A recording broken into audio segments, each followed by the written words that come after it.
Ok, c'est parti pour un nouveau Zoctogone sans règles. Aujourd'hui, c'est deux créatures légendaires qui s'affrontent dans un combat à mort. Laissez-moi vous introduire nos deux combattants, en commençant par le roi de la savane, le grand lion. Mais pas n'importe lequel. Le cousin le plus proche du lion Atlas. Une espèce aujourd'hui disparue qui était la plus grosse et la plus forte de toutes. Son adversaire est de taille, car il affrontera aujourd'hui le tigre de Sibérie, le plus gros félin sauvage vivant sur la planète. On va examiner leurs caractéristiques et on déterminera qui de ces deux rois sera couronné empereur.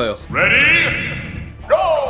Le cousin du lion Atlas est la plus puissante de toutes les espèces de lions. Il se reconnaît à sa crinière qui le couvre de la tête aux épaules, et aussi en dessous du ventre, le faisant bénéficier d'une excellente défense. Pouvant mesurer presque 3 mètres de long et peser jusqu'à 300 kg, sa morsure exerce une force de 400 kg par centimètre carré. Ces animaux sont des combattants féroces. À l'aide de leurs puissantes pattes, de leurs dents aiguisées et de leurs longues griffes, ils sont capables de tuer des proies considérablement plus grosses qu'eux. On les surnomme les rois de la savane, car ils sont des super prédateurs, au sommet de la chaîne alimentaire. Ils n'ont peur de personne. Passons au tigre de Sibérie, le plus gros et le plus grand de tous les félins sauvages. Pouvant peser presque 400 kg et mesurer un peu moins de 4 mètres de long, leur morsure est de 500 kg par centimètre carré. Ces chasseurs solitaires sont capables de tuer des ours asiatiques. Ils sont très rapides, agiles, incroyablement forts, pouvant déplacer des carcasses de plus de 700 kg. Dans un village au Népal, un tigre nommé Champawat a tué 436 personnes en l'espace de seulement 8 ans. Et le grand vainqueur est... 3, 2, 1, go! Et oui, le tigre de Sibérie est un assassin à plein temps, designé par l'évolution pour tuer. Ils sont plus grands, plus forts, plus agiles. Mais attention, le lion est aussi un puissant guerrier, capable de tuer un tigre. Mais je dirais que dans la grande majorité du temps, c'est le tigre qui sortira en vie du Zoctogone. Qui seront les prochains ? Dites-moi dans les commentaires. Ok, c'est parti pour la tier list des rongeurs. On commence par les plus éclatés au sol et on finit par les boss du game. Des tiers, les lemmings. Ils sont mignons, mais pas très intelligents. Et en plus, ce sont des grosses victimes. Ils sont dépendants de la neige pour se cacher. Mais à cause du réchauffement climatique, la neige fond et ils se font graillasse par tout le monde. Nul. C'est tiers, les marmottes et les chiens de prairie. Ils sont un peu plus intelligents et mieux adaptés que les lemmings. Car ils sont pas dépendants de la neige pour se cacher. Mais ils se font quand même victimiser par les coyotes et les blaireaux. Pas ouf. Toujours en C tiers, le ragondin et le rat musqué. Pas grand chose à dire, ce sont des rongeurs aquatiques. Ils sont très invasifs et vecteurs de maladies. Personne ne les aime. Next. B tiers, le castor. Ils sont sympas, je les aime bien, ils sont capables de modifier leur environnement à leur guise en mode bûcheron énervé. En plus, ils racontent bien les histoires. On monte en tiers A. Je vais mettre tous les rongeurs qui sont choupis. On a le hamster, le cochon d'Inde, le chinchilla, le pika, le lapin, le laireau, le tamia, le muscardin, la gerbille, la gerboise, l'octodon, le loir, le dipodomis, l'écureuil, le cochon d'Inde, le hamster, la gerboise, le laireau, le hamster, le loir. S-tiers, on commence avec le rat top chauve. Ils sont dégueulasses, ils ressemblent à une paire de couilles, mais ils sont super forts. Ils peuvent tenir 18 minutes sans oxygène, ils ne peuvent pas tomber malades, ils peuvent vivre super longtemps, et en plus, ils ne ressentent pas la douleur. C'est broken, il faut les nerfs au prochain patch. On continue avec l'écureuil volant. Aussi après, pas la touche, ils peuvent planer dans les airs, ce qui est vraiment trop stylé. S-tiers, mais je me demande si ça aussi ça compte pour un écureuil volant. Pour finir le S-tiers, on a la souris et le rat. Ils sont très résistants et super prolifiques. Le rat est quand même au-dessus, car il est probablement le plus intelligent de tous les rongeurs. Et comme Booba l'a dit un jour, bombe nucléaire sur le game et il restera plus que lui et les rats. On passe en S+, avec le porc épique. Comme son nom l'indique, ce gros rongeur est épique. Il a la meilleure défense du game. Quand il se sent menacé, il se met en mode oursin de la mort. Et pour finir, tu l'attendais, le maître des rongeurs, le dieu de l'amitié, le plus gros, le plus beau, le capybara. 1,3 mètres de long pour 60 kg de gentillesse. Le capybara est un super copain qui ne te laissera jamais tomber. Et tu peux être sûr qu'il sera présent à l'after party.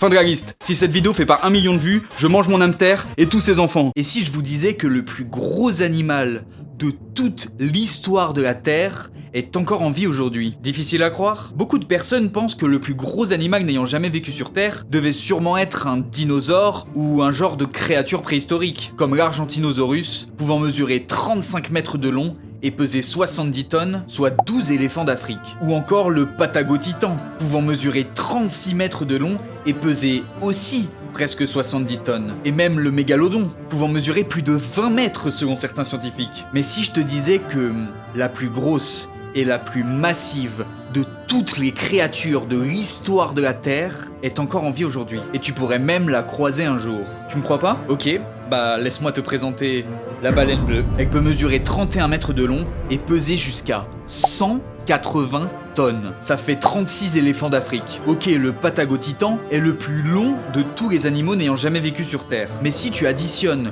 le poids du Patagotitan et le poids de l'Argentinosaurus, tu n'obtiens même pas le poids de la baleine bleue. Tiens, regarde quelques images, histoire de te faire une idée d'à quel point la baleine bleue est juste le titan originel. Ah oui aussi, je sais pas si je devrais vous dire ça, mais le d'une baleine bleue est presque aussi lourd qu'une vache. Et c'est parti pour le 3e épisode du Zoctogone. Aujourd'hui, 2 titans vont s'affronter dans un combat à mort. Laissez-moi vous présenter le premier combattant, le grand rhinocéros blanc. C'est le 2e plus grand mammifère terrestre après l'éléphant. Son adversaire est effrayant. Voici l'hippopotame, un monstre semi-aquatique. Ce combat aura lieu sur la terre ferme, à l'intérieur d'un gigantesque zoctogone. Nous allons analyser les statistiques de ces 2 colosses, puis nous déterminerons qui aura le plus de chances de sortir en vie de ce combat. Ready? Go! Le rhinocéros peut mesurer 1,90 m au garrot, 4 mètres de long et peser plus de 3,5 tonnes. Il est le 2e plus gros mammifère terrestre après l'éléphant. C'est un véritable tank doté d'une musculature impressionnante. Ils peuvent courir jusqu'à 50 km/h pour les plus rapides. Son arme secrète est sa corne antérieure, mesurant 65 cm en moyenne et 1,58 m pour le record du monde. Cette corne est capable de transpercer la chair et d'infliger de sérieux dégâts, parfois mortels. Les gros mâles sont des animaux plutôt solitaires et territoriaux. Dans la nature, ils préfèrent généralement éviter le combat. Mais quand un rhinocéros blanc, mâle, adulte, attaque, presque aucune créature sur Terre ne peut l'arrêter, sauf peut-être l'hippopotame. C'est le 2e animal le plus mortel d'Afrique, causant la mort de 500 personnes chaque année. Ce sont des animaux pouvant se montrer extrêmement agressifs, mesurant 1,50 m au garrot, presque 4 mètres de long et pouvant peser plus de 4 tonnes, il possède une des mâchoires les plus puissantes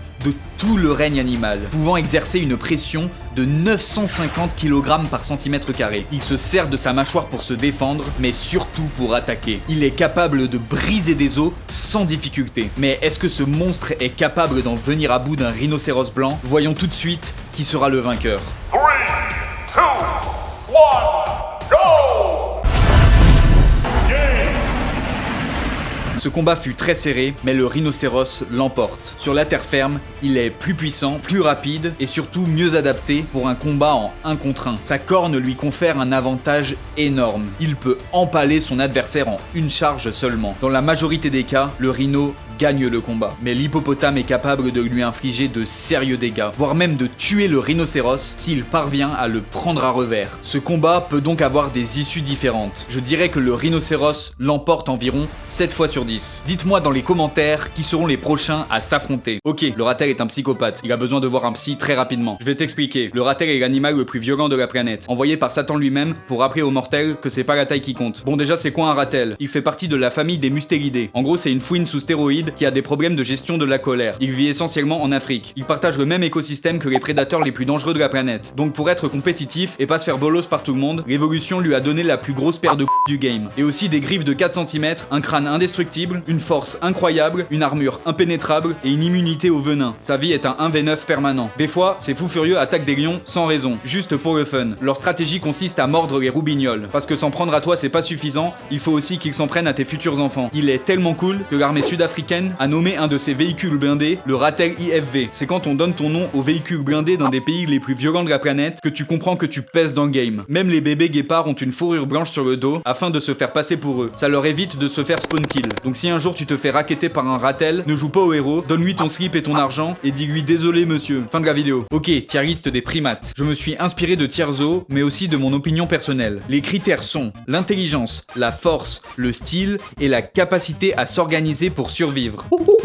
C'est parti, en des tiers on commence avec les prosimiens. Ce sont les primates les plus éloignés de l'homme génétiquement. Ils sont donc les moins intelligents de la liste. Pour en citer quelques-uns, on a le aï-aï, le loris et le tarsier. Ils ont des bonnes visions nocturnes, mais c'est tout. C'est tiers, le lémurien. C'est le meilleur primate parmi les prosimiens. Ils sont plus intelligents que les nulos d'en dessous et ils forment des groupes sociaux organisés. On continue avec les primates miniatures du Nouveau Monde. Ils sont petits, agiles, ils ont des barbes, des moustaches ou des poils aux oreilles. Ils sont marrants. Je vais en choisir que 3. Le Ouistiti avec la moustache, le Ouistiti avec les poils aux oreilles et le Tamaragnon. Pour finir le 7e, je vais aussi mettre le Nazik parce qu'il est trop moche. En B tiers, je vais mettre tous les macaques. Ils sont moyens, pas super intelligents, mais pas stupides. Pas super forts, forts, mais pas faibles. Ils sont ok au milieu, ils s'adaptent bien. Alors, on a le macaque noir, le macaque à queue de lion, le macaque japonais et le macaque tibétain. Je vais pas tous les mettre, il y en a presque une vingtaine. Next, les choses deviennent intéressantes en tiers A avec les babouins. Ils vivent essentiellement en Afrique, ils sont intelligents, ils s'organisent en communautés pouvant aller jusqu'à 250 individus, ils peuvent parfois être très violents et ils ont aussi des grosses fesses roses. Je vais citer plusieurs espèces comme la madrias, le babouin de Guinée et le babouin olive. Je vais aussi mettre le gelada et le mandrill avec eux. Ce sont des cousins très proches du babouin et ils sont vraiment stylés avec toutes leurs couleurs. Estière, l'orang-outan, ce sont les plus gros animaux arboricoques du monde. Ces rouquins géants sont très intelligents et vraiment forts. Leurs bras sont plus longs que leurs jambes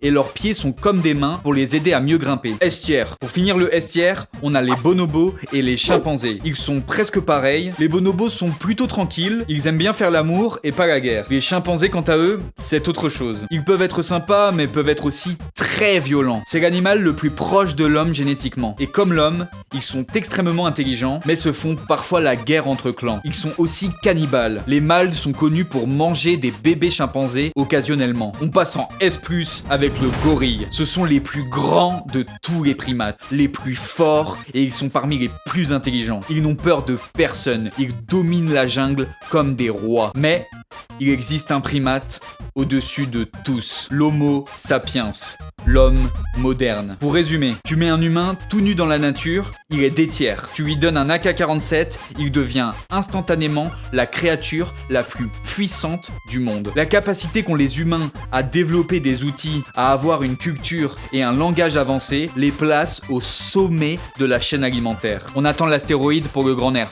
Votez dans les commentaires pour la prochaine tier list. Vous avez le choix entre les chiens, les insectes ou les ours. Ok, on se retrouve pour un nouveau Zoctogone. Cet épisode est un peu spécial car c'est deux dinosaures légendaires qui vont s'affronter aujourd'hui dans un combat à mort. Laissez-moi vous présenter le Spinosaurus, le plus grand dinosaure prédateur de l'histoire. Comme le crocodile, ce monstre était probablement semi-aquatique. Il affrontera le plus terrifiant de tous les dinosaures, le roi des lézards tyrans, le Tyrannosaurus Rex. Comme d'habitude, nous allons analyser les caractéristiques de chacun pour déterminer lequel de ces deux prédateurs est le véritable roi des théropodes. Ready? Go! Le Spinosaure est le plus grand des deux, mesurant 7 mètres de haut, 18 mètres de long et pesant entre 13 et 22 tonnes selon les sources. Sa morsure pouvait exercer une force de presque 2 tonnes. Ses dents de 15 cm s'apparentaient à celles d'un crocodile. Sa bonne vision, sa grande taille et sa morsure faisaient de lui un super prédateur au sommet de la chaîne alimentaire. Il était capable de chasser des grosses proies, probablement à la manière d'un crocodile, ne leur laissant absolument aucune chance. Passons maintenant à son adversaire, le Tyrannosaurus Rex. Il est plus petit en taille, mesurant 13 mètres de long pour 5 mètres de haut et pouvant peser 8 tonnes. Mais ce formidable prédateur compense cet écart grâce à la force de sa mâchoire, championne toute catégorie, pouvant exercer une pression de presque 6 tonnes. C'est 3 fois plus que le Spinosaure. Ses dents sont aussi 2 fois plus longues et plus aiguisées. Il est rapide, intelligent, possède une bonne vision et un bon sens de l'odorat. Il pouvait déchiqueter ses proies avec facilité. Qui sera le grand vainqueur? 3, 2, 1, go! Et oui, le T-Rex est victorieux. La force de sa mâchoire, son intelligence, son expérience au combat et ses puissantes jambes ont le pouvoir de triompher face au gigantesque Spinosaurus. Sa grande taille n'est malheureusement pas suffisante pour stopper le T-Rex. Cependant, le Spinosaure peut gagner s'il parvient à le surprendre et à l'emporter dans l'eau comme le ferait un crocodile. Je vous invite à aller vous abonner à ma chaîne YouTube. Le lien est dans ma bio.